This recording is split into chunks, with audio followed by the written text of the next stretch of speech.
The true story behind the Disney movie Togo. Background info. Diphtheria. Diphtheria is a disease that peaked in 1921 with 206,000 cases.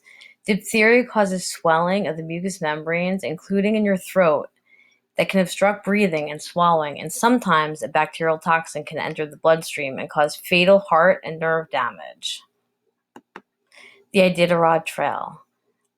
The Iditarod Trail is a national historic trail in Alaska. It began as a mail and supply route that ran from the coastal towns to the interior mining camps and continued to the west coast communities like Nome. Mail and supplies went in, gold came out, all via dog sled. In 1925, part of the Iditarod Trail became a life-saving highway for epidemic-stricken Nome. Diphtheria threatened and serum had to be brought in by dog mushers and their faithful, hard-driving dogs. Throughout the years, the sled dogs were important to day-to-day life in the villages and throughout Alaska.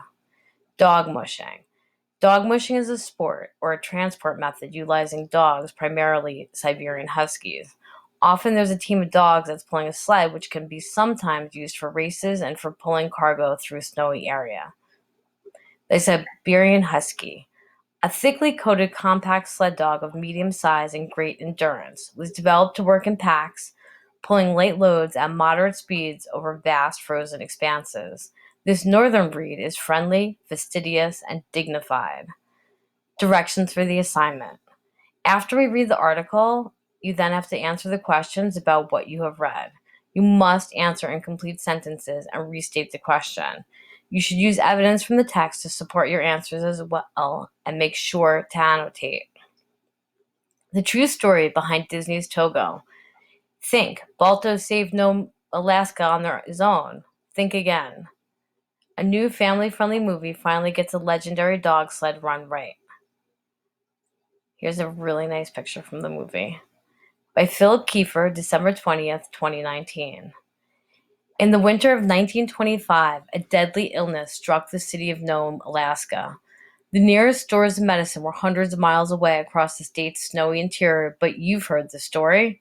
The 1995 movie Balto immortalized it for a generation. The eponymous dog rallied the team that had brought the life-saving serum through the Alaskan wilds, heroically saving the city's children. Since 1925, Balto has earned universal acclaim, legends of fans, and a commemorative bronze statue in New York City's Central Park.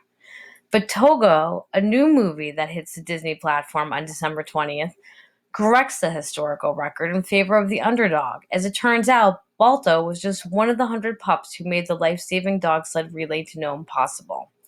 Balto did lead the canine team over the final 55-mile stretch of the journey. He was still leading the pack when it arrived in the city itself.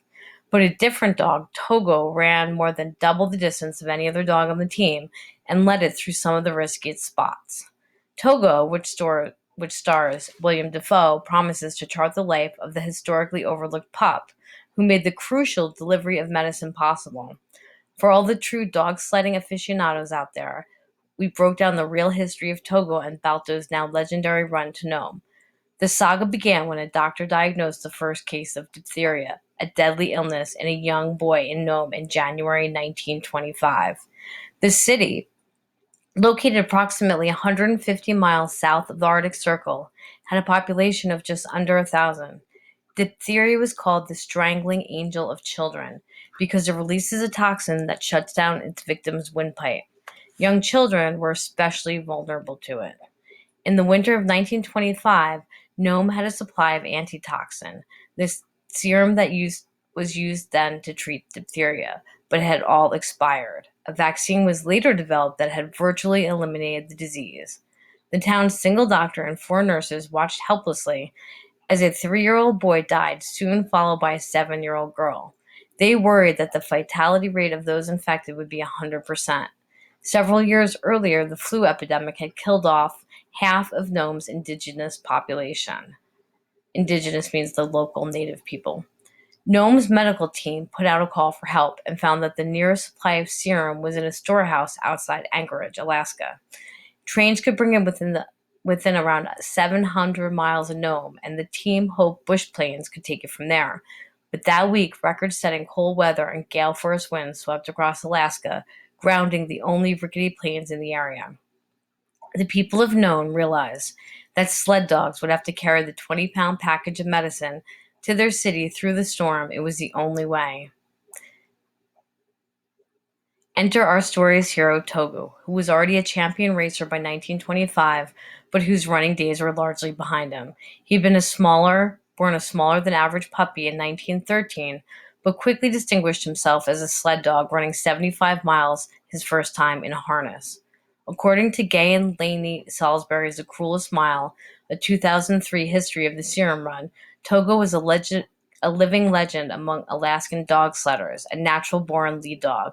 Although Togo was 12 years old in January 1925, he was still fast and strong. He was tapped to anchor the Serum Relay team.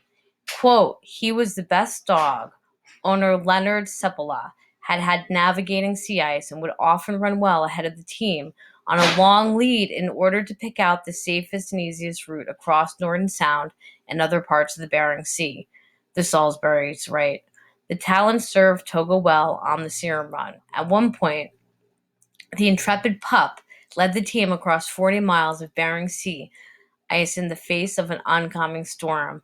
No single dog deserves all the credit for saving Nome.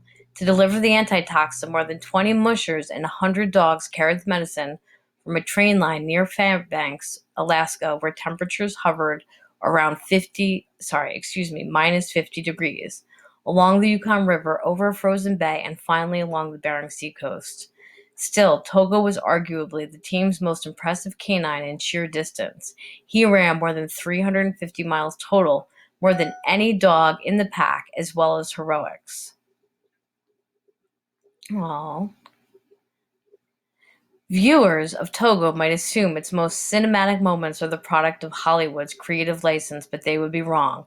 In one dramatic scene, Togo had reached shore, but the sled with the medicine had gotten stuck on floating ice on the other side of the frigid channel of water.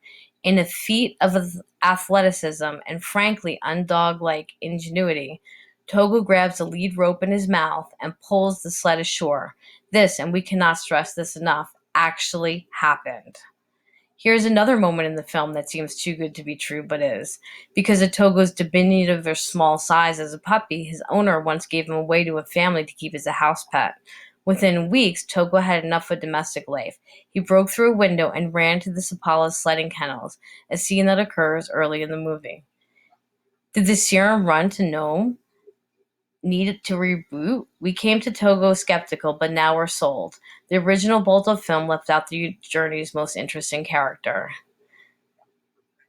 Alright, so one of the things that you need to do next is you're going to need to answer the questions below.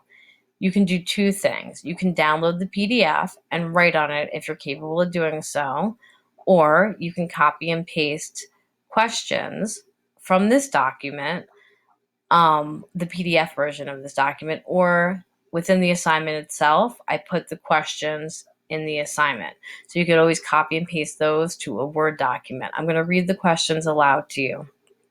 Number 1. At first, the author felt that remaking a movie about the journey to deliver this diphtheria serum to Nome was unnecessary. Why did he change his mind? 2. Many times, movies dramatize events to make movies more interesting. What are some of the events in the movie that seem dramatized, but are more factual events?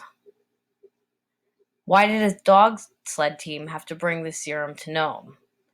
Number 4. Why do you think Balto was the subject of the original movie? Use details from the article to support your answer. 5. In your opinion, should Disney have remade a movie about Togo? Use at least 3 details from the article to support your answer. 6. Draw a chart showing the similarities and differences between diphtheria and coronavirus. I hope you enjoyed the story about Togo, and I'll be seeing you all soon, hopefully.